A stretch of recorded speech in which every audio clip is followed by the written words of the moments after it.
অনুরাগের ছোঁয়া সিরিয়ালে আজকের পর্বে আপনারা দেখতে পাবেন সোনা রূপা বলে সূর্যকে বাবা বলে ডাকতে পারবো তো? তখন সূর্য বলে কেন পারবে না মা, 100 বার ডাকবে, একবার বাবার কাছে এসো। তারপর সোনা রূপা জড়িয়ে ধরে বাবাকে। তারপর সূর্য বলে সবাই একসাথে থাকবো, কখনো আলাদা হব না, তাই তো দীপা?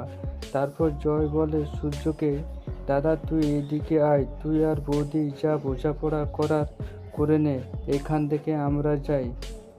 তখনই ইরা এসে পেছন থেকে বলে, সূর্যর সাথে যা বোঝাপড়ার সেটা আমার হবে, আমি সূর্যর ওয়াইফ। কি ভেবেছিলেন আপনারা আমার হাজব্যান্ডের বারে না বললে আমি জানতে পারবো না? আমার অধিকার আমি ঠিক বুঝে নেব। তখন লাবণ্য চেঁচিয়ে বলে, কোন অধিকারের বারে বলছো তুমি? সাহস কোথা থেকে হয় তোমার?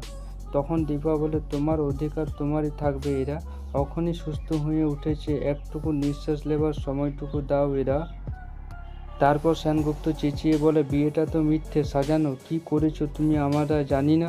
তারপর সূর্যের কাছে গিয়ে বলে, এই মেয়েটা তোর মায়ের নামে আর আমার নামে ফলস পুলিশের কাছে কমপ্লেন করেছিল।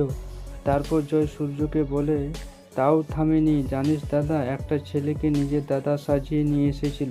তারপর উর্মি সূর্যকে বলে, ওনা তোমার কাছে থেকে পেন ড্রাইভ নেবার চেষ্টা করছিল।